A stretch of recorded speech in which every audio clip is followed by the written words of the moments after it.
Oh, hey, wait, this is the same actress from, the other short. The Look-See. My immersion's broken. Or it's the same universe and this woman is getting haunted by the laundryman and the Look-See. And just has shit luck. Jesus, my room smells like straight asshole right now. But I didn't even fart, nor dogs aren't even in here either. Maybe the laundryman snuck in and blasted a haunted fart in here. Get the fuck out of there! He's doing laundry.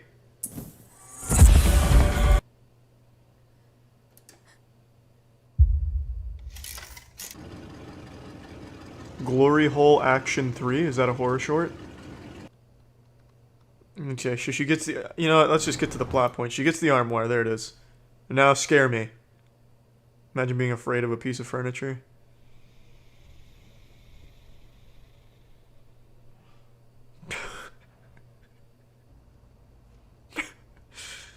The tension! Could cut it with a fleshlight. Like, god damn it, like what the fuck do you expect as a horror director? I'll make this whole thing about a haunted armoire. How can I show it's haunted? I'll have it very slowly open a sliding glass door. Dope. That'll send shivers down the spines of all 9-year-olds. Fuck!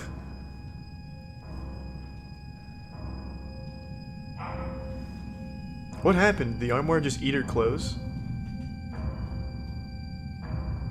Oh, the hair on her neck is standing up.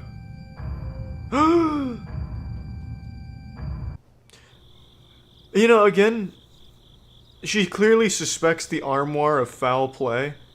Why would she still trust it to keep the clothes in there? Why not just immediately get rid of the armoire? Like, hey, you know what? Spit my clothes out. I can hear the tapping in there. I'll get rid of it.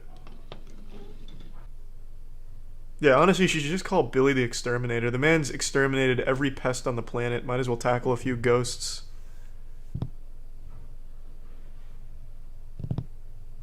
Why is he doing that?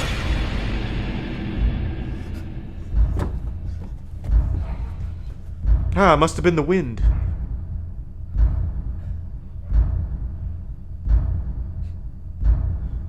Imagine being such a pathetic demon that the only thing you can possess is a fucking armoire. Oh my god! Hey, hun! Hey, hun, you mind if I look hot in front of this armoire? There's a man floating above us. Hey, don't give away his hiding spot. What the fuck? I don't see a man. It's just Pro Jared's dick pic on a string.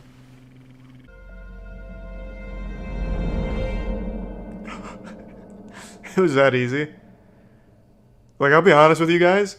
If I saw a man floating above my bed, I wouldn't be able to just fall back asleep and be like, what the fuck are you doing in here? Let's do it tonight. And how are you doing that? Chris Angel, stop fucking floating above my bed.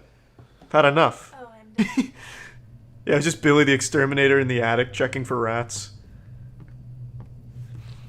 I like to imagine all of these horror shorts have a perfectly logical explanation if you look through it to the lens of it could have been Billy.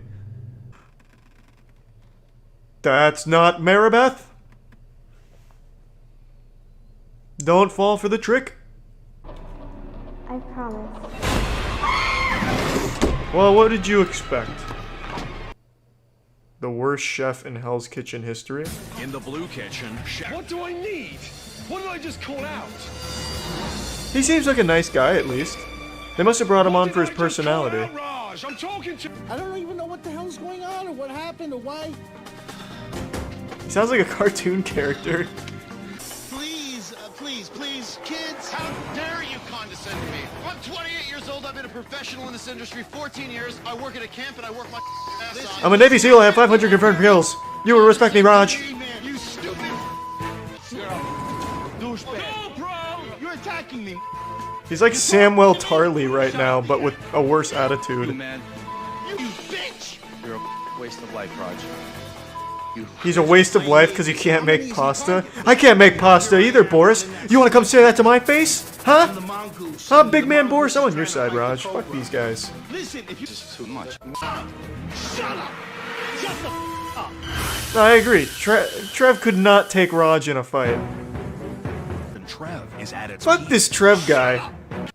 Cause, I mean, Raj was done so fucking dirty, no respect for him. The man's 49 years old, putting nuts to butts in the kitchen, going toe-to-toe with Chef Ramsay. Not too long ago, Winnie the Pooh entered the public domain, meaning anyone's welcome to use him and the characters for their own work as long as it's somewhat original. The only character that still remains forbidden is Tigger.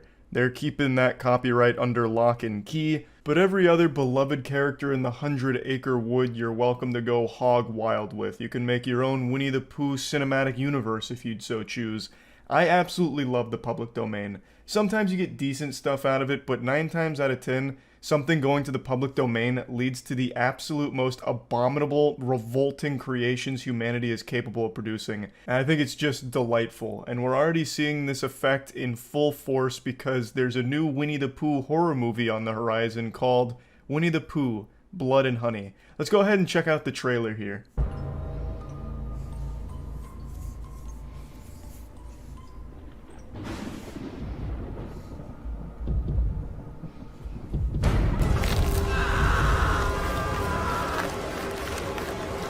The plot, I think, is outstanding. Seems like something that'd be written by Stephen King himself. Christopher Robin has abandoned Pooh and the gang, and they're upset. So now they're coming for skulls. They've gone rabid. So one thing you'll probably immediately pick up on is the budget looks like it was $40. That's kind of standard for works that use public domain for some reason. You never really see huge budget works that borrow from the public domain, at least not as like the core focus. But that doesn't matter. You see, there's always a certain charm to these things. We need to go. Laura's dead. There's someone else outside. Now, there's no CGI here. This is all practical effects, if you can believe it. This is a real costume and someone underneath it, but it looks so good you probably thought it really was the actual Winnie the Pooh come to life. I love the costume design here. This seems like something they found in a Party City dumpster that vaguely resembled Winnie the Pooh and then hatched the idea for a horror movie centered around it. What was that?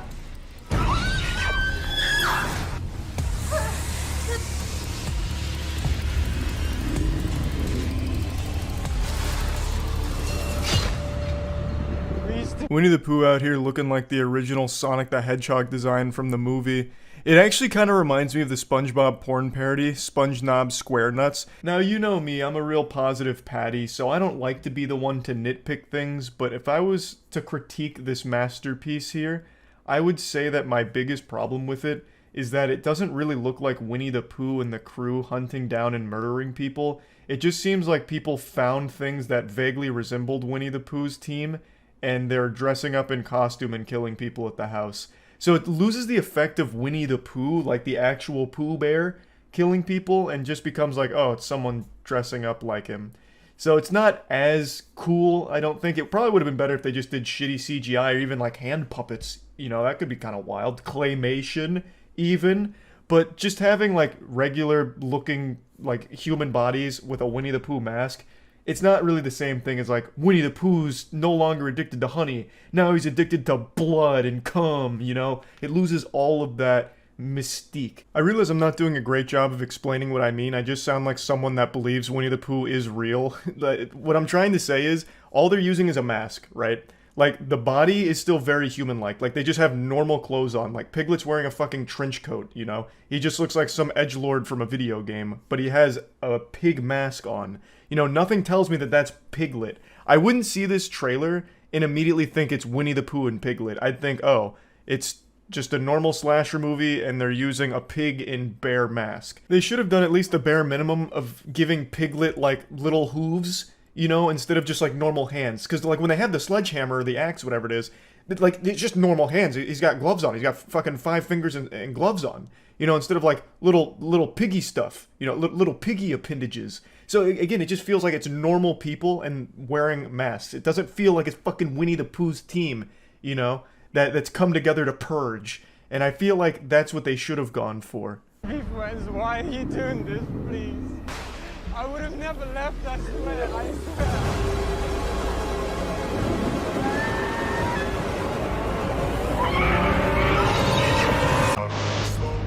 No, I don't take shit. I got no love for the fakeness. If you wanna play tough and wanna hate this, I'll always show up.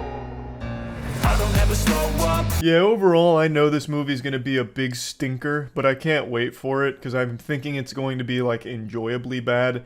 It looks like it's made with a high level of self-awareness that they know that it's fucking stupid, but they're fully embracing it, so I can respect that.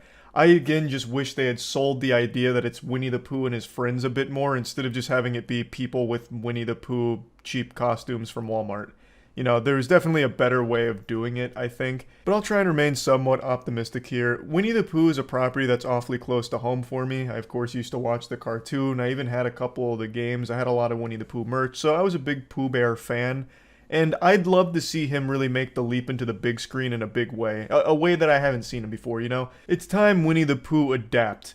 Maybe they make this a really deep plot, like something really interesting, a compelling narrative where they ran out of honey in the 100-Acre Wood, and honey was the only thing that, like, calmed the mind of Pooh. Like, Pooh entered the 100-Acre Wood as a serial killer, piling up mangled corpses for years, like one of the biggest war criminals this planet's ever seen. But once he found that special honey in the 100-Acre Wood, it calmed him down, you know, simmered him down, and, you know, he became a really nice guy. But now that they're out of honey, he's gone back to those primal instincts, and he's back killing again. There's really just a lot they could do here. Maybe Christopher Robin revisit the 100-Acre Woods after Winnie the Pooh's killed his wife and his friends at the house, and he's trying to figure out, how do I beat this manic, fucking bloodthirsty demon? And that's when Eeyore falls out of a tree. He's missing all of his limbs, eyes popped out of the socket. There's blood, viscera everywhere. He's got tears in his eyes, and he says, as he's crawling his way there with his one limb, using it like a peg leg, he says, "Christopher, the only thing to stop Pooh is Pooh himself." And that's when it connects in Christopher's mind. The neurons start firing. He's like, the honey. That's what Pooh loved the most. So then Christopher Robin has to biologically engineer new honey and then beat Pooh with it. I don't know. There's just plenty they could do besides just use cheap fucking costumes and sledgehammers in a house, right? Like, they could get a lot more creative with it, and I hope they somehow do, but this trailer just seems like the most generic, low-budget slasher ever invented, but with Winnie the Pooh's mask. Unfortunately, I'm pretty sure that's exactly what we're going to get, something that just capitalizes off the shock of Winnie the Pooh being a killer. So just trying to use it as like a little marketing thing, like, here's a pretty standard horror movie gore fest, but look, it's Winnie the Pooh. Give us some money. And I'm sure they will be profitable, because if they sell more than 10 tickets, I'm sure they made back their budget. And I'm going to be one of the people watching this movie. So, you know, I'm going to give it a try.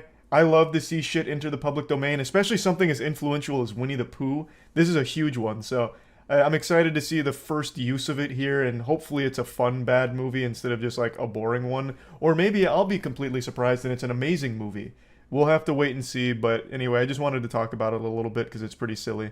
That's about it.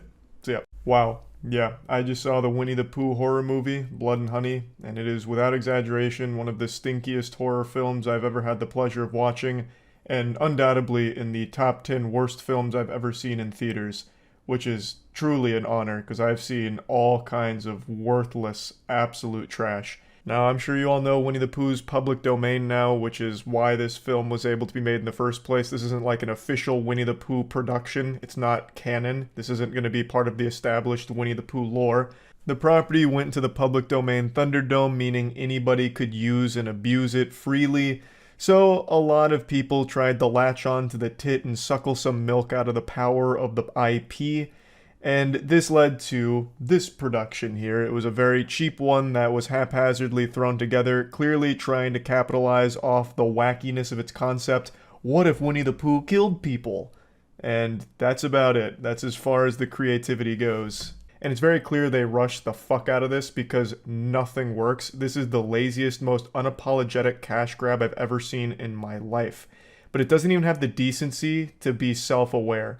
It is bad at everything it tries to do, and it doesn't even do it with like a smile on its face. Of course, I knew going into this it was going to be bad. Anyone with eyes could see that this would be dog shit. I mean, just look at the costume. They didn't even bother putting any effort into Winnie the Pooh or Piglet. They just found the cheapest masks available at Party City and then just had two guys wearing the masks. That's it. They also have human hands. And also a lot of times the mask kind of rides up a little bit so you can just see like a normal human actor underneath the mask. It's just a disaster. This is one of the few films where I actually took notes during it because I felt like I was so insulted and I couldn't believe what I was watching.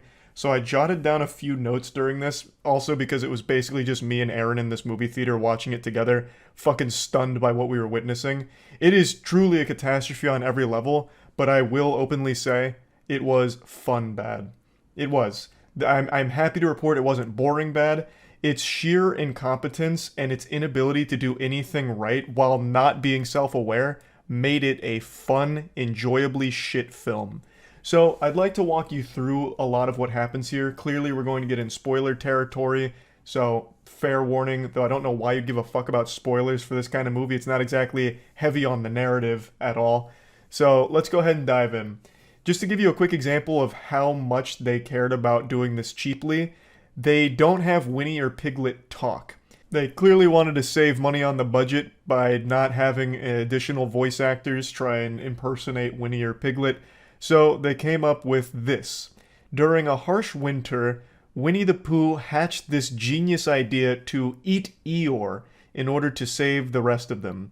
So they sacrifice Eeyore for the greater good, they eat him, and then take a vow of silence because they were so traumatized by what they had done to their friend. So they never speak. So that saved them some money. The story is as follows. Christopher Robin meets Winnie and the gang in the 100-acre wood. They're friends for a while, but Christopher Robin goes off to college, and during that time, the group goes fucking hog wild. They go Insano style. Their minds break. They turn to madness, and they become these ferocious killing machines for some reason, because they felt abandoned by Christopher Robin. But Christopher Robin is now engaged, and he wants to bring his fiancée into everything that was important in his life, which includes Winnie and the gang. So they visit the 100-acre wood looking for them, and his fiancée doesn't believe him. But then we get like Darman level acting throughout the entire film, but immediately it starts to shine because his wife is like, "You are so successful because you are creative. And even if these are imaginary friends, that business that you have made and you being as creative as you have been has led to you being one of the best people in the world, Christopher Robin. But I'm not sure if they're real." And Christopher's like, "But no, fiancé, these are real." And then sure enough, they eventually stumble upon the cabin, and then Piglet grabs a chain and strangles his wife till she dies. And then Christopher Robin gets cornered by Pooh and Piglet, and he drops what I believe to be one of the most iconic lines in horror movies now. He says, "Pooh, you've got to help me. Something's wrong with Piglet. He killed my wife." and then that's when it sinks in on Christopher Robin that they're all, off their gourd. So Pooh and Piglet start closing in on Christopher Robin as he's yelling and screaming.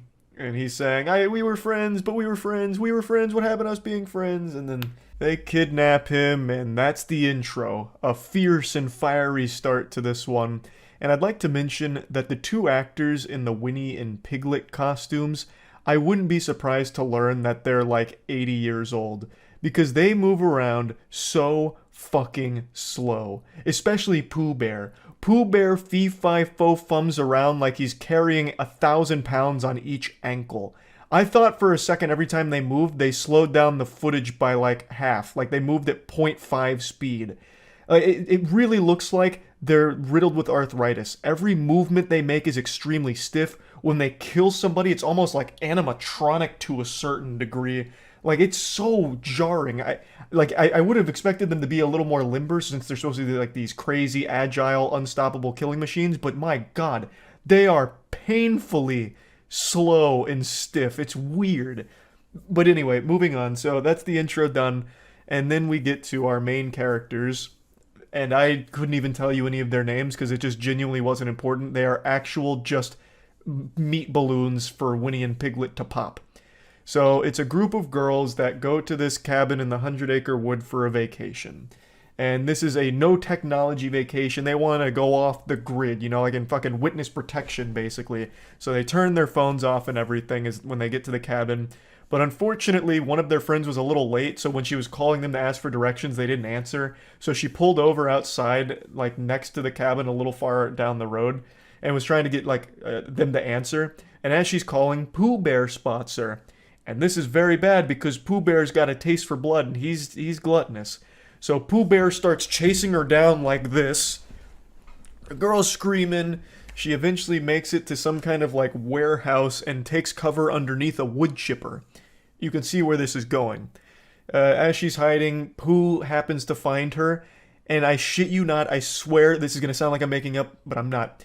Pooh grabs her and then rips her shirt off. And then her tits are flopping all over the place for a minute, and Pooh's like moving her around so her tits kind of jiggle. And then he starts slamming her head against the wood chipper till she dies, and then he puts her in the wood chipper to make a blood sundae out of. So it's shooting all of her blood and guts out of the wood chipper, and that's it. I don't understand what the point was in Pooh Bear stripping her nude, basically. Well, I guess not fully nude, making her topless. I don't really get it. I thought this was going to be like some kind of narrative plot point where like he sees her tits and his eyes just go like, awooga, or something to indicate that he's like a pervert, like truly just the most, you know, reprehensible menace of all time. But it played no role in anything because Pooh doesn't talk, he has no emotion, he has no real character, he just kills. So what the fuck was a point in just like having her tits all over the place for like 20 seconds? And that's another thing. All of these kills, the directors confused tension with just general time and dead silence and dead space. So when she's hiding, it is painfully long of her just sitting there and Pooh's feet by the door. It'll go on for like 45 seconds of nothing happening. It's not building tension, it's just overstaying its welcome, and it's just dead space. It's fucking worthless. And that's for every single kill. The director really just thought like holding a still frame of something in the background is building tension, and it's just not. It was just really mind-numbingly boring, and it really lasted a long time. Like in the intro, when Christopher Robin was saying, but we were friends, and Piglet and Pooh were coming in, that scene was probably about 2 minutes of them standing there, slowly getting closer, as Christopher Robin repeated the same 5 lines over and over again, like it was an NPC malfunctioning in a video game. It was painful how long those scenes would drag. But anyway, moving on, so that girl got thrown in the wood chipper. Back at the cabin, one of the girls is an Instagram model, so she's in her downtime playing music in a hot tub, and while Pooh Bear is dispensing of like this corpse, this skeleton of one of their victims, he hears the music, so he looks around, and then he sees the hot tub. So as she's taking Instagram pictures, you can see Pooh in the background, and the girl notices that too, and she's like, oh, what the fuck is this? That's a weird looking creature back there. So then she turns around, literally knows Pooh is there and knows that it's some kind of fucked up abomination back there, and she's like, I know you're there, but you're not gonna ruin my vacation, or what was the line? You're not gonna ruin my hot tub, or something? I don't know, it was a terrible line, but she recognizes that there is a complete stranger in these fucking woods, this giant fucking animal recognizes that, and then just says, you're not gonna ruin my time, so she gets back in the hot tub, where she gets chloroformed by Piglet and Pooh Bear. So then they fucking hog tire on the front porch and then steal one of their cars, and Piglet puts his foot on her while Pooh Bear slowly drives over her skull, and then you get a close-up of her skull slowly exploding so her eye pops out at the camera, and then blood starts squirting, and they're using the worst CGI of all time for the blood squirting, and eventually her head just pops and blows up. The genre that this movie's in is torture porn, pretty much. Like, that is basically all it is. It's just Winnie and Piglet torturing and killing people. I even forgot to mention that Christopher Robin is being tortured by Pooh. He was hitting him with Eeyore's tail, just like fucking flogging him with it. And this is what I'm talking about with a lot of things they try they didn't even bother to follow through on. There's a moment where Christopher Robin's like, I know you're still good in there, Pooh. This isn't you. You killed my wife, but I know you're still good in there. And then Pooh has this moment where he like cries, and then he breaks some boxes, and then he looks at himself in the mirror, and then he goes back to hitting him with Eeyore's tail, and it's never explored again. Like, ever, at all. Like, there's just this brief moment of vulnerability, but then he goes right back to just being this two-dimensional killing machine. So now, back to the cabin, they blow up that girl's head with the car. It turns out all of the other girls, for some reason, spread out across the land, so 2 of them are by, like, a pond, talking. Another 2 of them are literally like doing nothing, just standing around doing nothing. But they hear their friend scream and they all run back to the cabin. They see her corpse. They freak out. They go inside and Pooh is written "Get out" in blood on the window. So now they recognize they're being hunted. They're under attack and they're trying to find things to defend themselves with. And then the main girl remembers that she brought a gun with her on this vacation. Her backstory is she had a stalker, so she's been a little scared of things, so she has a gun. And when she mentioned that, both Aaron and I thought it was going to be like a Glock or something, like a normal gun, you know, like a normal kind of gun that you see in movies. Well, it turns out the gun she brought is a fucking revolver. But not just any revolver. It's like a goddamn 6-shooter straight out of Overwatch. Like, she was fucking McCree. She had this giant goddamn revolver. She came out here with that big iron on her hip. So she pulls out this massive revolver, a fucking 50 caliber hand cannon, and they're like, okay, now we can defend ourselves. But then they still split up. And so the girl with the revolver and her friend, they get into like a sniper's perch, and Pooh is just standing in the middle, like looking down, looking all confused, as they have like a clear shot on him, but they're not taking it for some reason. Then Pooh walks into the kitchen. So then we go to the other group of 2 girls that for some reason split off near the pool, and Piglet's over there, and they freak out. One of the girls falls in the pool. The other one, Piglet pushes, and she gets knocked unconscious. And then Piglet... Fuck, it is so hard to describe how awful this is. Piglet is after the girl in the pool, and he has a chain and a sledgehammer. And he starts, like, slapping the chain against the pool water, trying to get her, and the girl's, like, moving backwards, like, slowly in the pool as Piglet's hitting the water. And this goes on for, like, 2 minutes. It's terrible. And then eventually he's like, this isn't working, I'm going to get the sledgehammer. And while he's getting the sledgehammer, the girl, instead of like getting out of the pool, like a normal logical decision, like getting out of the pool and running away while he's getting the sledgehammer, she instead like gets closer to him in the pool. And I thought this was going to be like a fight back moment where she's going to like grab the chain and yank him in and try and kill him. But no, she just gets closer to him as he gets the sledgehammer. Then he gets the sledgehammer and she starts backing up again in the pool, like slowly swimming her way back. And then Piglet hits her with the sledgehammer and kills her. And then the girl that got knocked out from the push, they take and chain up back at their camp, and Winnie the Pooh slaps her after eating some honey. So he's eating some honey, the girl wakes up, he notices she wakes up, and he slaps her, and he slaps her again, and then he slaps her again, and then he slaps her again, and then he slaps her again. It goes on for like a fucking minute. That's what I'm talking about. All of these scenes last for so long, and it's so unnecessary. It does nothing. It doesn't make it more tense. It doesn't make it more brutal. It just makes it really fucking weird and uncomfortable.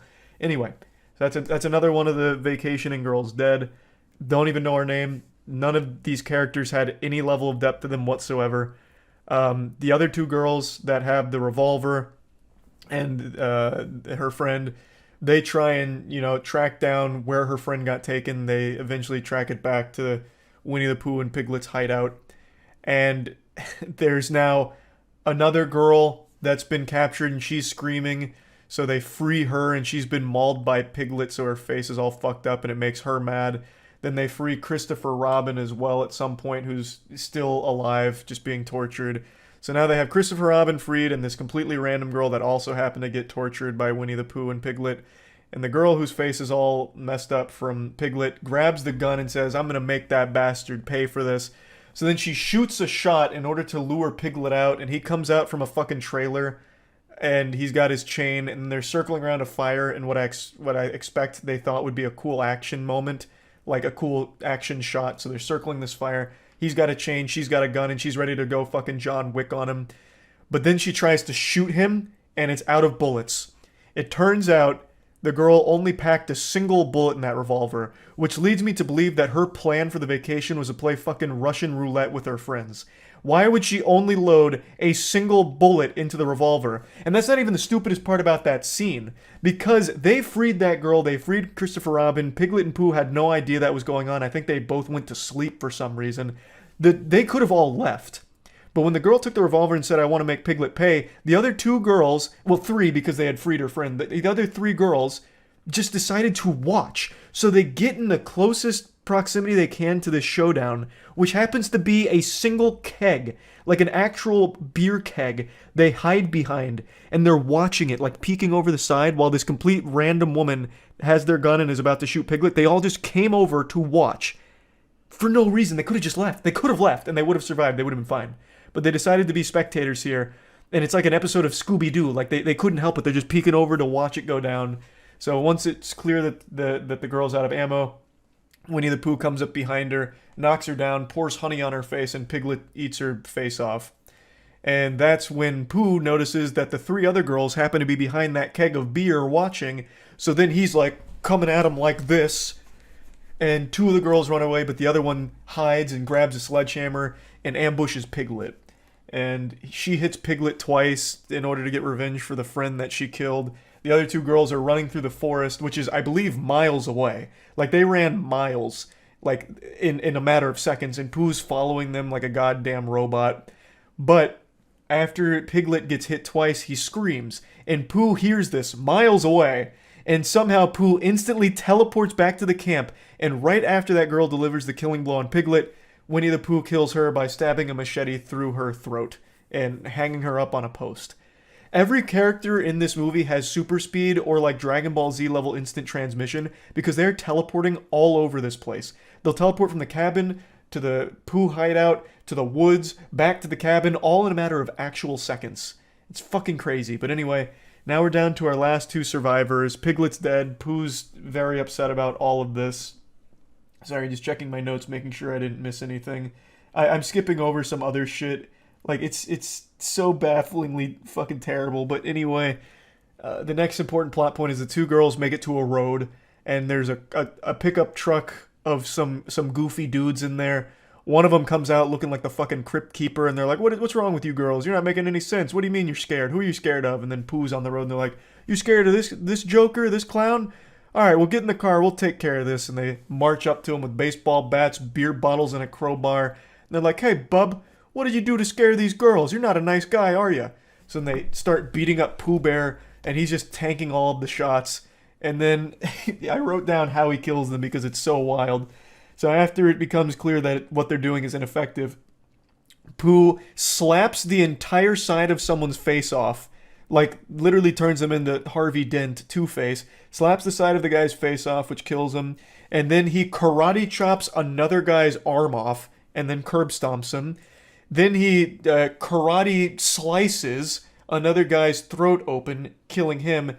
And then the last guy, he summons a swarm of bees to kill. So Pooh Bear can control bees in this universe, I guess, and he uses that to kill that guy who runs away. Then the girls freak out, but they have a car now, and they try and get away in the car, but Pooh's latched onto the back, and then they brake real hard. Pooh flies off, but for some reason they broke so hard that their heads hit the dash and they pass out. So then one of the friends gets grabbed by Pooh, and then he rips her head off and then throws it on the windshield. And then our protagonist turns on the windshield wipers because the blood was gross, I guess, which is so stupid, so fucking dumb, because I guess she was still going to try and get away and couldn't see with their friend's head in the windshield. But she wasn't able to clean it off fast enough and start the car, so Pooh grabs her. And he's about to kill her, but then Christopher Robin comes speeding in another vehicle and hits Pooh, which stuns him, but it doesn't kill him. So then Pooh grabs that girl one more time, slits her throat in front of Christopher Robin, and then says the only line that Pooh and Piglet have, and he says, "You left us." And then, after, kills the girl, slits her throat, and then just starts stabbing her a million times as Christopher Robin cries and runs away. Roll credits. I just summed up the whole movie for you. That is the whole movie. I am convinced that they were padding for time with all of those very long, drawn-out sections of, nothing happening. I think that was in order to fill time, in order to make, the bare minimum for a feature-length film, because this movie is fucking short. Way shorter than I would have ever expected. It's over in, a single blink of the eye. And everything that happens is so half-baked and terrible. All of it looks terrible. None of what they even attempted to do lands in even the singlest, slightest capacity. I thought this would be self-aware goofiness. It's not self-aware. It is goofy, but for all the wrong reasons, which almost makes it better. Like I said, it is enjoyably bad. It is fun bad. It's no Moonfall, unfortunately, but I did enjoy my time watching it. It was something special. Oh bother. I tell you, this one was a super stinker. And I just had to come home and vent about it and talk about it because holy shit. It has a 5% on Rotten Tomatoes, which I actually agree with. It's very rare I agree with Rotten Tomatoes scores. That one's right on the money. 5% sounds about right. The audience score of 51%, though, I can't understand because it is enjoyably shit. Like, it is a fun, bad movie. It's something wild. That's about it. So, yeah. I'm going to show you an image, and I want you to tell me how it makes you feel. What does it say to you? Now, I don't want to scare you. This isn't meant to be frightening, but it will be a bit distressing. Think of it like a therapy session, and this is a Rorschach. You ready? Here it is. BuzzFeed Studios jump scare. Don't worry, it's gone now. It can't hurt you anymore.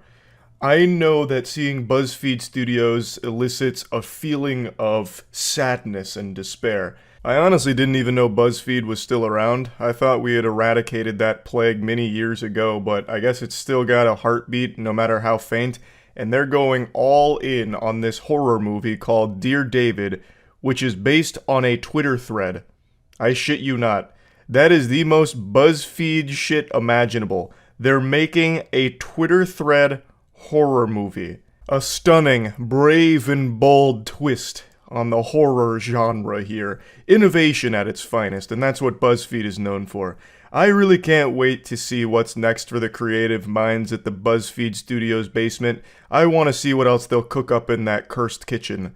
Perhaps a Netflix original thriller about a bubbly blogger who's now facing her worst nightmare when she goes to Starbucks and was served a grande instead of a venti. Fucking teeth chattering. Chills, I tell you, chills. BuzzFeed Studios, they're aiming for the fences. They're swinging for a big home run, and goddammit, I think they might just hit it. This trailer for Dear David is impressively awful. Before getting into the trailer itself, I'll just go ahead and show you what it's based on. It's from this thread in 2017 where a comic artist named Adam was documenting a series of hauntings he was experiencing from a dead child named David. And this is the police sketch of David, I guess. It looks like something out of Ed, and Eddy, but this was meant to be taken seriously. He tried to play it off as a very real thing, even though it's very clearly just a load of baloney, just some fish paste to have a bit of fun. But there were tons of people that were really, like, encapsulated. They were hooked. They tuned in every day for the latest update from Adam on David. You know, is David still trying to kill you? What's David up to? Is he out there playing with Hot Wheels again in the middle of the night? Oh my god, David's a menace! We gotta fucking kill David quickly! That kind of shit. Like, they were really invested in the story, and now BuzzFeed is doing what they do best. Striking while the iron is completely cold and everyone has forgotten about it. Not the most timely execution here. This is 6 fucking years too late.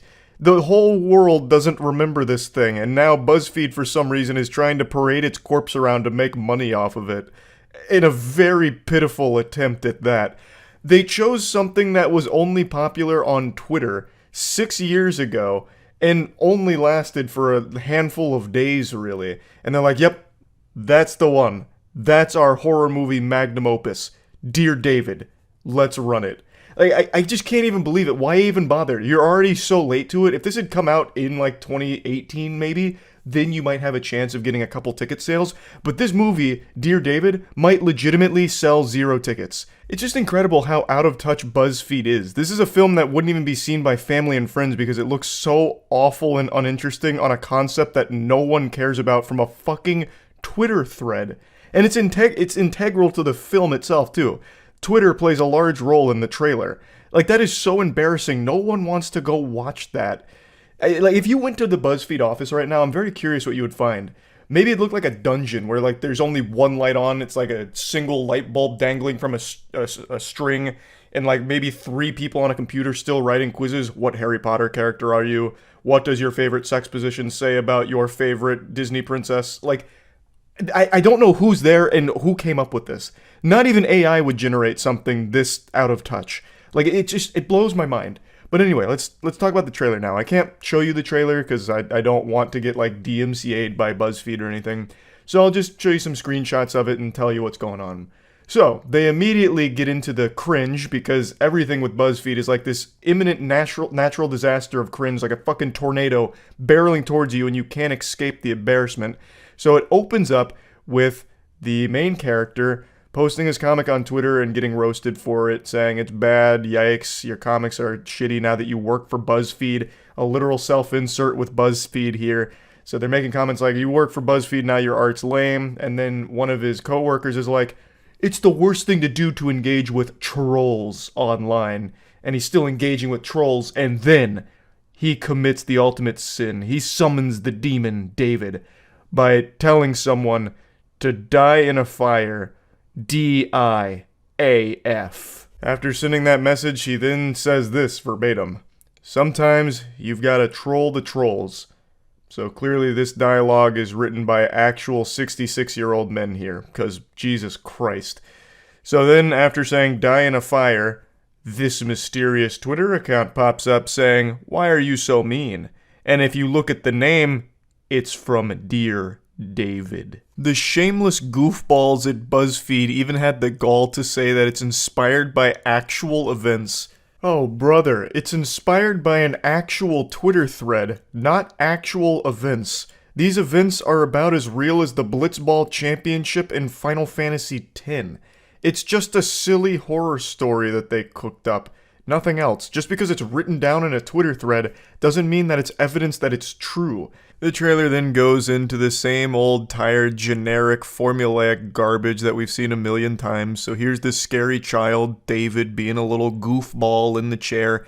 He's here because I guess he didn't like the main character trolling on Twitter, I guess. He didn't like the die in a fire line, so now David's here to teach him a lesson. And of course, there's a BuzzFeed article being written about it. And honestly, this just seems like a really desperate attempt to remind people that BuzzFeed exists.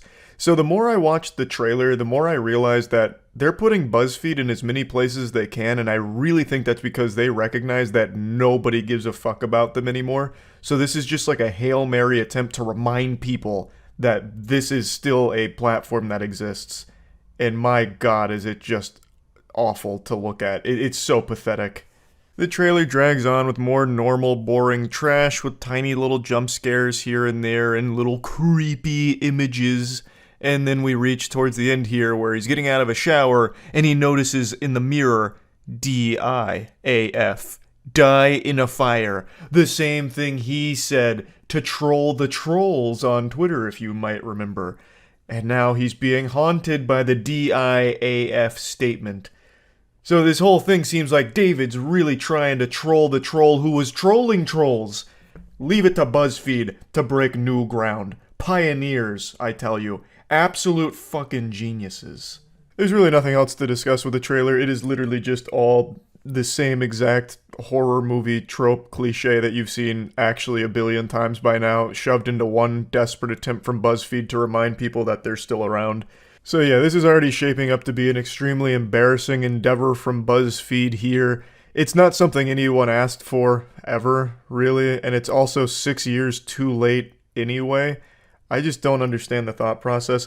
Horror movies are always made on a very low budget, and this looks like no exception. It looks like it's a very low budget movie, so most of the time horror movies actually turn a very sizable profit because, like Blumhouse, for example, will make a horror movie for like $2 million, and then if it only does like a $8 million box office run, it still did pretty well. Like, that's still a financial success overall. That's why Blumhouse keeps churning out like pretty low effort horror movies pretty often, because they're cheap. And it doesn't have to perform extraordinary in the box office, and sometimes it does. It goes well above what it should have. It punched above its weight class, like, for example, Paranormal Activity. Very low budget and made 9 figures. So there's always so much room for horror movies to be a financial success because they're so cheap. But in this case, I don't see that happening, because who the fuck wants to watch this? I love fun, bad horror movies, but this does not look like a fun, bad horror movie. Even I'm not that interested in seeing it. And that's saying something. That's a fucking statement right there. You have dreadfully missed if you're making a bad horror film that even I'm bored by.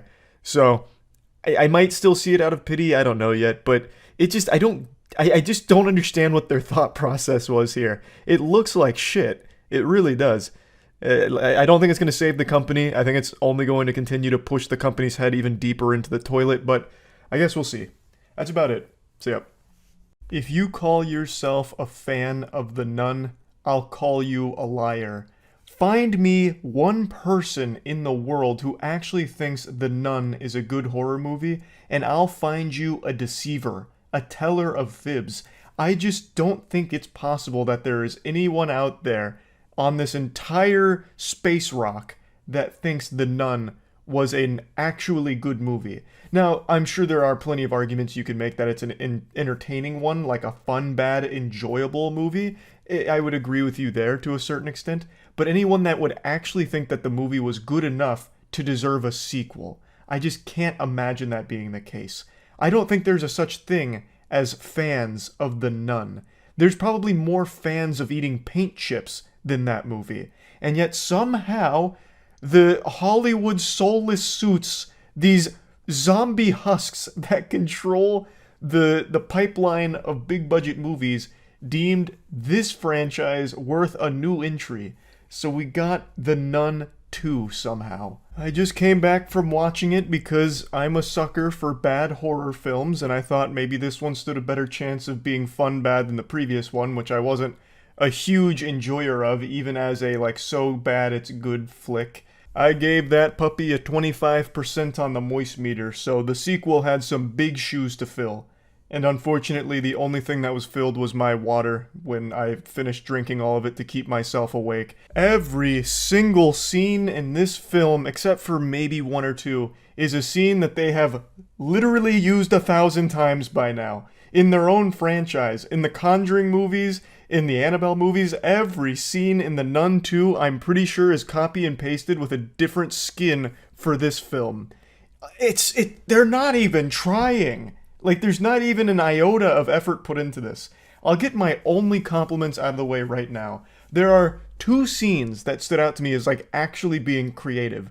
And one of them was about the main character, Irene, whom you'll remember from the first film, having visions. And the visions in this film work like Genjutsu in Naruto. So fucking Itachi here traps her in a Genjutsu, and she's seeing The Nun on a billboard. There's crows flying by. It's actually very much like Itachi. Maybe that's who the demon is. And so she's looking at this board that has all of these magazines on it. Wind blows in, it starts flipping the magazines around, and the magazines flip to a bunch of different pages that eventually form something that resembles The Nun. And then she jolts her arm out and strangles Irene. And it was pretty cool. I was like, that's very interesting. And the jump scare was pretty effective. Not that jump scares are something to be proud of per se, but if you're going to do them, at least do them well. You know, a jump scare is basically just like a quick, loud noise in the middle of quiet in order to trigger that brief little startle sensation, because our caveman brains are hardwired that way. It's the best comparison, and the one that always gets made, is a comedian going out into the crowd and tickling someone and calling it good comedy. It's just cheap for horror films, but if you're going to include jump scares, make sure that they're done well. And that one was executed decently. And then the only other scene that I thought was cool was actually the very first scene. It's in a big church, and then it ends with someone getting lit on fire. So the priest just gets cremated after encountering the nun. And it was very, well done. That whole sequence leading up to that, I actually thought was kind of a banger. And then it never reaches that level of quality again. It's like they put all of their effort into the intro, and then that one scene with the magazines, and nowhere else. Now that I've got all the compliments out of the way, let's go ahead and dive into the rest. I am super tired of every single story in mainstream horror films being the exact same fucking thing. I'm gonna get into spoilers. I don't think anyone cares about the narrative of The Nun 2. This isn't exactly something that people are going to for a deep, intricate lore, I don't think. It does loosely tie into the Conjuring universe, but only because there's a post-credit scene that works like the Avengers, where the Warrens get a phone call and he's like, "How can I help you?" "I'm on it." That's the only tie-in. Other than that, there is nothing here that even connects it. So anyway, the film's narrative is the exact same plot to about 5,000 other horror films. Almost to a T. I'm confident now that these are being written by AI, because it's just taking the same DNA of everything else and doing nothing different with it, not even a unique spin. And like all other horror movies that have come before it, if you stop and think about the plot to this for even just 2 seconds, the entire movie falls apart. Let me explain how that works in this film. So the first scene that I mentioned, the one that I like, yeah, the nun lights that priest on fire, literally just burns him alive with no effort at all, and then never does it again. Falls into the same tropey horror garbage where once the demon is doing what they want to do, all of a sudden the extent of its power is opening and closing doors, or making a scary face appear to spook somebody, or moving some chairs around, or something like that. It's just, it becomes so weak, even though, like, at the very beginning of this film, which in real world time of the movie, well, that's the opposite of real world time, in movie time was only like a month ago, we saw it light someone on fire effortlessly. And now all of a sudden, all it can do is lightly push things around. It has about as much force as a light breeze in the summertime wind. Like, how? Like, what could have easily happened is the demon goes to the place it wants to go, lights everybody on fire, kills them instantly, and then gets what it wants. And what does it want? It wants an ancient artifact. So, the demon was able to find where the ancient artifact was, and it infiltrates a school. And at the school, it starts scaring kids. For no reason, really. Just starts startling children. And nothing else. And before doing that, it had actually just snapped the neck of a woman who gave a delivery to where the demon was staying. So the demon is still perfectly capable of killing people, yet for some reason when it comes to that school, with the main objective in that school, it decides not to kill anyone. Why? It easily can. It just demonstrated that multiple times, like, and now all of a sudden it's a pacifist? It just doesn't make any sense. There's no explanation for why the demon doesn't just kill everyone at that school and then get the artifact, because it knows it's there. It could just get it once everyone's gone. The only argument I can see for why it wouldn't want to do that is it doesn't know exactly where that artifact is, so it's trying to lead people on a wild goose chase to accidentally locate it. But I think that's kind of a weak theory, and it's one I'm just making up to try and justify bad writing here. But let's assume that is the reason. It's still fucking stupid, because if no one's around, there's no one to foil their plans. In every single horror movie, it seems like the bad entity, the bad thing, is always more than willing to just let everyone in the film stop it. Like, it wants to be stopped. It has a humiliation fetish, and it wants to be beaten for some reason. Because it just lets everyone solve the mystery and do the only thing that can defeat it. In fact, sometimes it just leads them to the thing that can beat it.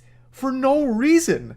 Like, why? Why? So, the demon is at the school now. It's incognito, and Irene from the first film, as well as a new character, are working together to try and track down the demon because the Vatican has been alerted to its presence, that it's back. It wasn't actually defeated in the previous film. The Vatican in this movie works like the Men in Black.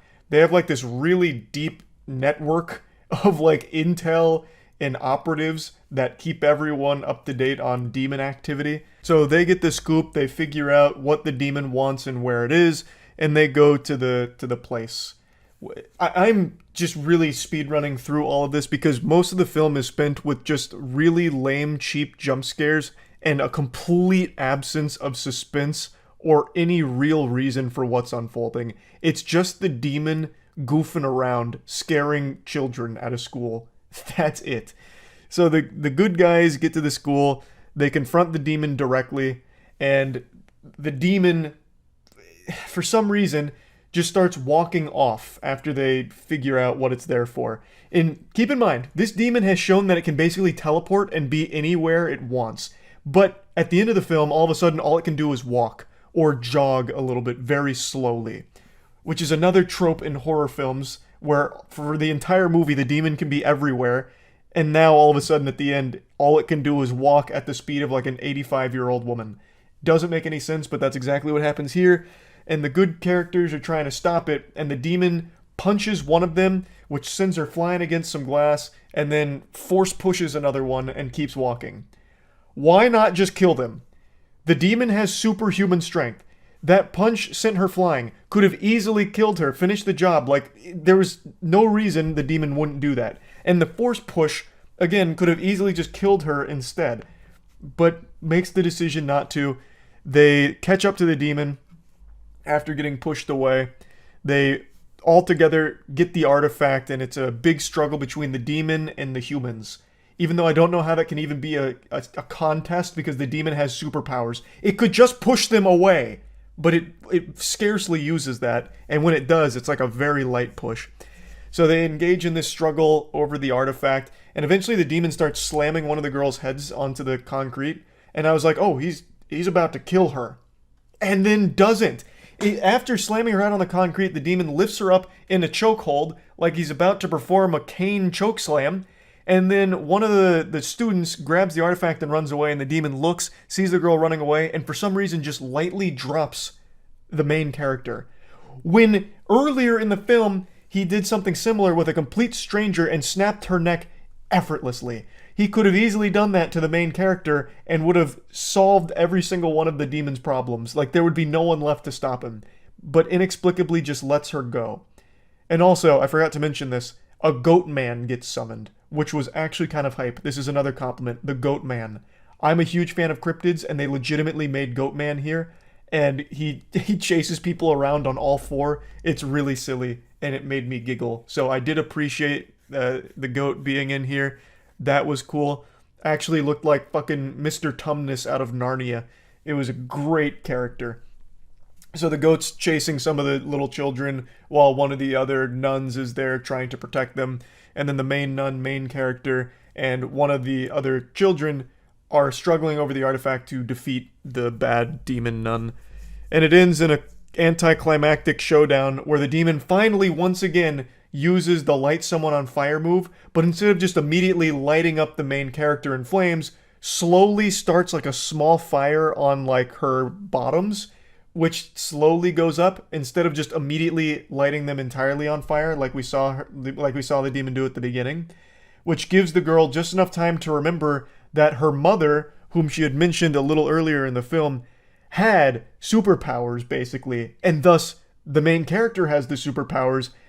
And an explosion of wine happens, which is changed into the blood of Christ, and it melts the demon, and the day is saved. I've summed up the majority of the film there. I left out a couple of details, of course, but it's so fucking dumb. It's so dumb. It's insultingly stupid. There's not even really that many fun, bad moments in here. It's just such a snooze fest because it's every single horror movie trope ever rolled into this film. Unapologetically. Like, if you're going to do that, at least get creative when it comes to your jump scares and it actually builds some suspense and do something fun there. It doesn't even try outside of a couple of scenes. Damn it. So yeah, I don't know why they even bothered making a sequel to The Nun. The first one was terrible, and this one I'm actually going to say is a little better. Like, objectively speaking, I think this movie is a little bit better than the first one, but it doesn't make it enjoyable. Like, it's just slightly better than a piece of shit. It's like a less stinky piece of shit. But yeah, I just wanted to rant about this movie a little bit because I am still shocked that it even got a sequel in the first place. Yeah, hopefully the next Conjuring movie's good. We'll see. But anyway, that's about it. See ya. What's more brave? Running into a burning building to save the life of a family trapped inside? Or offering a controversial take on a beloved horror movie that just released?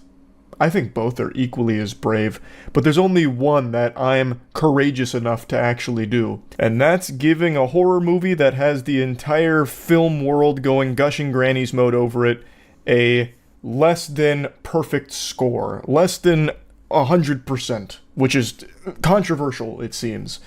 Longlegs. I already know me name-dropping this film and stating that I'm giving it a less than perfect score has probably already had a few people spitting out their Budweiser while cracking their knuckles, turning to their keyboard going, no more Mr. Nice Guy. But I want to be clear up front, I think it's a good movie.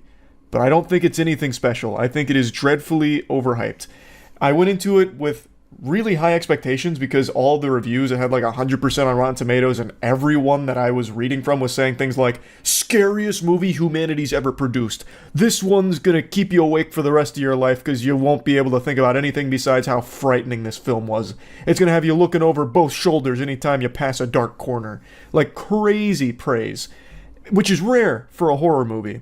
So, I saw it last night, and I gave a little pseudo moist meter on stream last night. I'm going to play that for you here, but be warned, it's a bit of a hot take because it seems like not many people feel the same way I do about it. Now, I already know there's plenty of people that aren't actually going to bother hearing what I have to say about the movie. You've already made your minds up about me that I'm some brainless Cro-Magnon that just couldn't understand Longlegs, which is why I wasn't scared by it. I promise you that's not the case, because Longlegs itself is a film that I feel like you can't walk away without understanding at least the majority of it, because the very end of the movie drills into you exactly what it was all about and what was happening. So it's not exactly like the subtlety was lost on me. I appreciate the cinematography. The cinematography does so much heavy lifting in this film. It's actually beautifully shot. The performances are great, but it really felt like a ton of other horror movies I've seen with much prettier packaging around it. Especially... I'm not going to get into spoilers. This is completely spoiler-free. I want to make that clear up front. And also, I already know there's other people that'll use some other kind of explanation for why I didn't like it. Oh, Charlie only likes horror movies with jump scares, which is a crazy take, considering I hate most modern horror films. I think the vast majority are irredeemable dog shit, and a lot of that is because they have an over-reliance on jump scares. My favorite horror movie is Hereditary, and by all accounts, that movie is a slow burn. It's an unrelenting, eerie, tension-building film, and the jump scares don't really come in until like the last 10 minutes, which is my least favorite part of the film, because it kind of just devolved into normal horror cliches in like a 10-minute montage. They just speed run every jump scare ever, which I thought was kind of silly, but I still think Hereditary is a horror movie masterpiece. So the pacing of the film being slower in Longlegs, I actually think is a very big positive thing. So that's definitely not any kind of complaint I have, and I hope no one gets that twisted. Anyway, I get into more specifics on stream, again, while avoiding spoilers, but I kind of just vomit out my thoughts a little bit more there, so you can really take in this hot take for you. I'm gonna give you a little live moist meter on Longlegs here. I was extremely excited for this movie. It had so much hype, like all the headlines were, "This is the scariest movie ever, you won't be able to sleep without a nightlight on, hope you got your mom to give you some warm milk on standby after seeing this one, because it's gonna scar you." It's the scariest movie in decades, certified masterpiece, 100% on Rotten Tomatoes, and all the trailers looked amazing. So it came out today, and I just got back from it. Overhyped. I'm sorry to tell you, it very overhyped. I don't know what the marketing budget was, but they must have really sold it in a big way to the critics. Because it is good, like it's not bad by any means. It's better than most horror movies, but that's like, you know, that's not a very high bar. Most horror movies are irredeemable slop. But it is better than most. But it's just, I don't know, it's not special. And I went into it expecting something like Hereditary level, where I'm like, I haven't seen anything like this. This is genuinely unnerving stuff. And the movie's shot beautifully, the acting's great, the story is good. It's just not scary. Like, really at all. I see tier 1 12-bit. Pretty much all of the scares are the exact scares that we've seen a million times in every other horror movie ever. They're just packaged a little bit better. Nicolas Cage was great, everyone was great in it, but I don't think like a good performance can save a not scary horror movie. Like, there's a couple scenes that do a good job of building tension, but the tension never goes anywhere, they just let it peter out. So you'll have like a really long scene. It's like, oh, this is gonna build to something like crazy, there's gonna be something really, you know, eerie about this, and then it just slowly fades.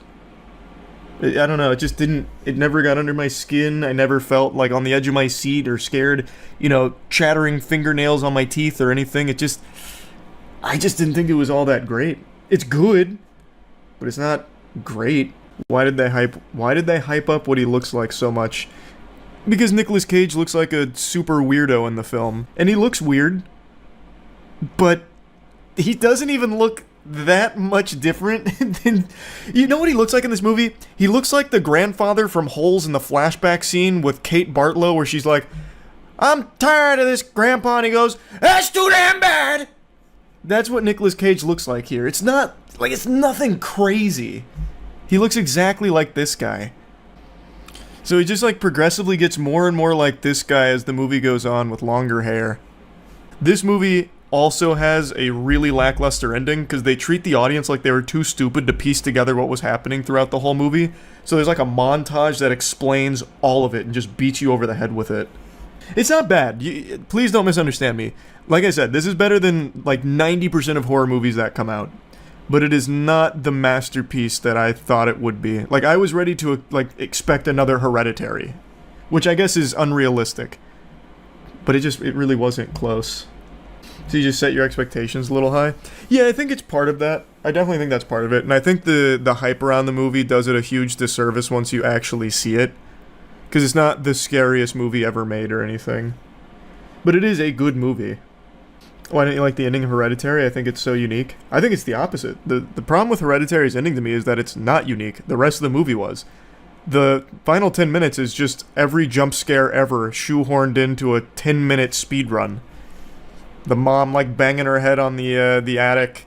Then like a bunch of people coming out going, boo! Boo! Boo! Like the theater started laughing when the coat or whatever it was like flew across the room. Like it was so silly. So good as a film but not scary, right? Yeah. That's kind of how I'd classify it. I think for certain people it will be unnerving, depending on how you respond to the themes. So it just wasn't one that I personally found to be frightening. I have to know what Longlegs is about. I'm not going to spoil it. Like I said, I think it's probably best to go in not knowing what it's about, because the trailers do a good job of keeping that a mystery. So, I won't ruin that. What would I give Longlegs? If I was to put Longlegs on the moist meter, I'd probably give it like a comfortable 75%. Like, it's good, like I said. That's probably where I'd land. Somewhere in there. I don't remember if I mentioned this on stream, but I watched Sinister the other night, because it's one of those, like, horror movies that everyone gives a lot of flowers to. They're like, Sinister really is one of the best. And it's one of them that I hadn't seen before. So I watched Sinister for the first time. And the movie's pretty dog shit for the most part. But what it does really, really well is when it's going through the old home movies, the sound design is great. Like, the sound really fucking sells some of it. And then when it gets out of the sound, like when it gets out of the tapes, they just have like the really silly stuff with the guy who just goes up to the camera and does this. So, dog shit's being really harsh for no reason. It's fine, but it's not like, I would never say it's one of the best. Without a doubt, the movie I just watched is the weirdest film of the year in the best possible way. It's called The Substance, and I think it's flown under a lot of people's radar because this hasn't generated nearly as much buzz as it deserves. I only heard about it because during streams people were telling me I need to go see it. It's an incredible body horror movie. So right away I went in this with pretty high expectations with all of the glaze it was getting. This shit was getting basted like a Thanksgiving turkey here in compliments. So I had high expectations of this film. I knew nothing about it going in, didn't even know the concept of it. I was blown away. I thought it was extraordinary. It's super self-aware in its campiness. So the concept of the film is a woman who's getting older is really struggling to come to terms with not being like the beauty standard, being the beauty girl, because she was a TV star for the longest time and she was used to everybody just suckling farts out her butt. And as she was getting older, people stopped doing that. Her ratings were starting to drop and she was really struggling to come to terms with that. So she gets this opportunity to try something called The Substance, which promises to bring a better version of herself forward. Prettier, younger, this and that, the whole kit and caboodle. Now, while this idea has been explored numerous times, the pursuit of perfection, unrealistic beauty standards, and all kinds of things that this movie thematically explores, it has never been tackled in a way that The Substance has done. It is so, so good. And I really think it's elevated by how self-aware it is. Very clearly, there's a lot of Cronenberg influence on a lot of what you see and a lot of what you experience with this movie, and I love it. It was so refreshing, it was gross, it was yucky, and I'll get into the nitty-gritty of it for sure, but I really do think this was a pretty special film, but not everyone is going to like it. We went with a pretty large group, and I'd say 60% loved it, and the other 40% were repulsed by it. They hated it. Drew was livid. There was steam coming out of his ears. He hated sitting through this movie so much.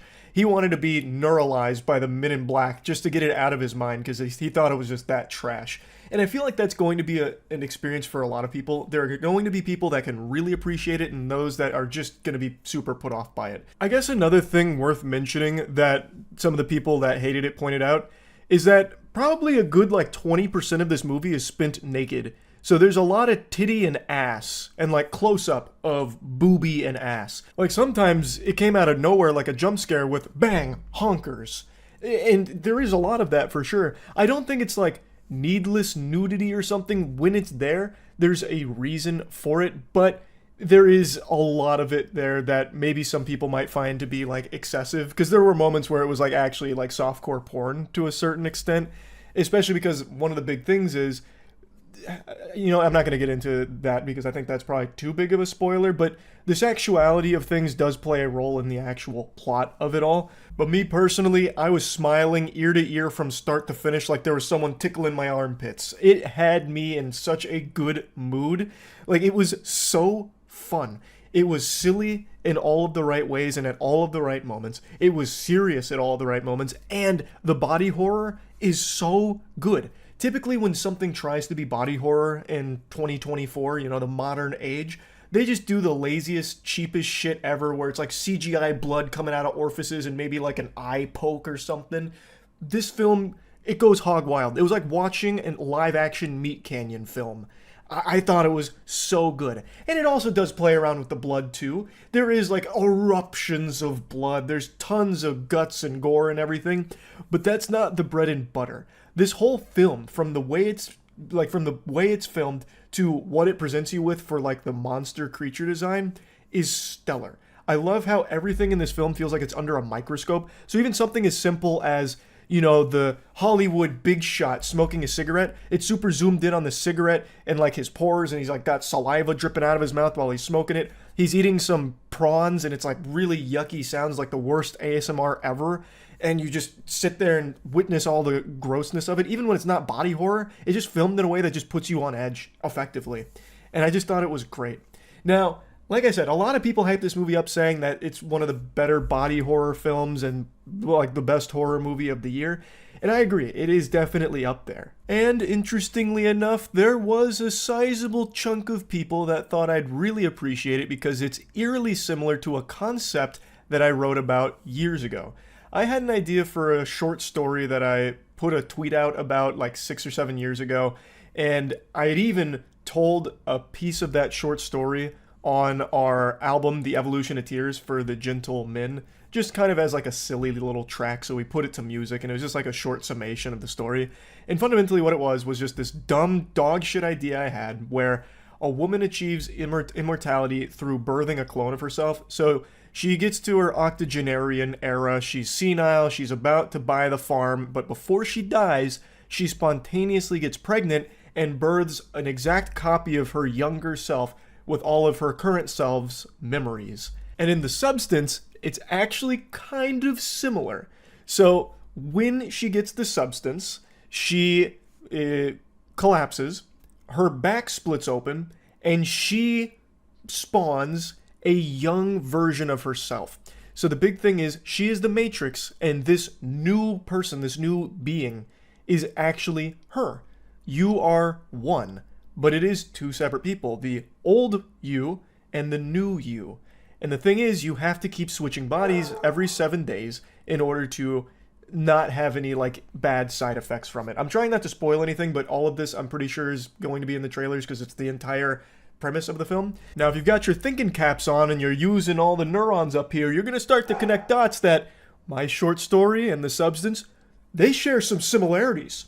Now, I'm not necessarily going to be knocking on their door with a lawyer with some papers drafted or anything, because obviously my short story did not inspire this in any way, shape, or form, and they are drastically different. But I couldn't help but actually laugh once the birthing of the younger version of herself happened, which was a really good scene, by the way. But I couldn't help but laugh because I immediately drew that connection of, oh, this is like actually my short story that I'm watching right here, this one moment. Because that is fundamentally what I was writing about for it in a much worse, stupider way.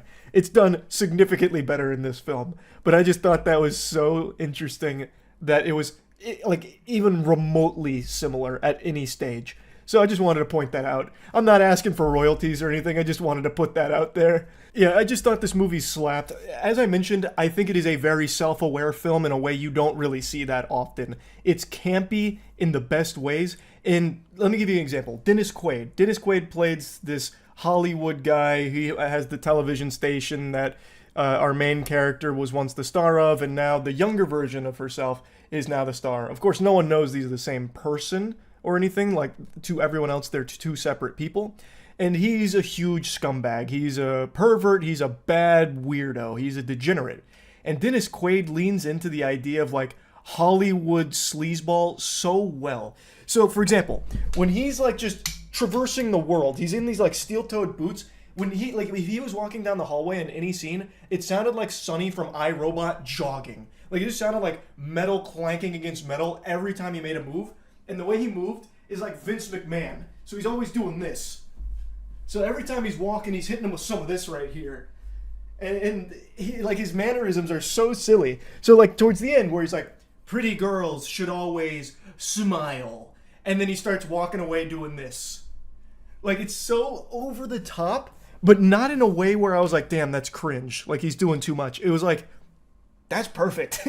Like, that's so good. It had me laughing, which I'm pretty sure was the idea with it. And it's not just him, I just think he was the best shining example of it. They'd introduce characters sometimes, like Fred, and it's just so in your face, but not in a way where it feels dumb. Like, it just feels like, oh, they're in on this being a joke, and it's supposed to be campy. But I will say there were moments where I think they expected the audience to be stupider. So, like, a big reveal, they did a subtle moment where it reveals it, and you're like, oh, I'm picking up on that. I see what they're saying with that. That's what that means. And then, once you have that realization, the movie immediately beats you over the fucking head with a hammer with what it is. They take all the subtlety away with, like, a flashback or showing you something, like, you know, behind the curtain with, this is what it is. This is it right here. Showing you, telling you, instead of just having any level of trust in the audience to piece it together themselves with what you've shown them. So that was a little upsetting because that happened a couple of times, and I just thought it was unnecessary in a film like this. Like, you set it up well, and you had a good execution of, like, this subtle reveal. I don't think they needed to take the extra, like, 5 minutes to give you, like, the monologue, and this is what it means, and this is why I did it, and this is who I am. I just thought that was a little much. But I just thought the film was super good. I love the monsters. When the monster stuff starts happening, again, not getting into spoilers, I thought they crushed it with the design. I thought it looked great. It did a good job of being unsettling and gross. People in the theater were audibly, like, recoiling, going like, oh no, you know, actually emoting during a film, which I have not heard in so long in a movie theater. So I think it accomplished its goal. And it's the perfect amount of weird. Like, one of the monsters pukes out a whole titty. Like, it actually pukes out a breast, a single boobie. It just plops onto the ground, a disembodied tit. It's like, whoa, wow, that was interesting, you know? I just think The Substance is a pretty special film. I thought they crushed it. I really did. But again, I think there's going to be a ton of people who hate it. This is not a film I think that's for everyone. It is a weird movie, and I think you need to go in there ready to accept that it's, like, cartoonishly over the top. And once you do accept that, I think you're going to have a ton of fun watching it. So, yeah, that's really about it. So, yeah.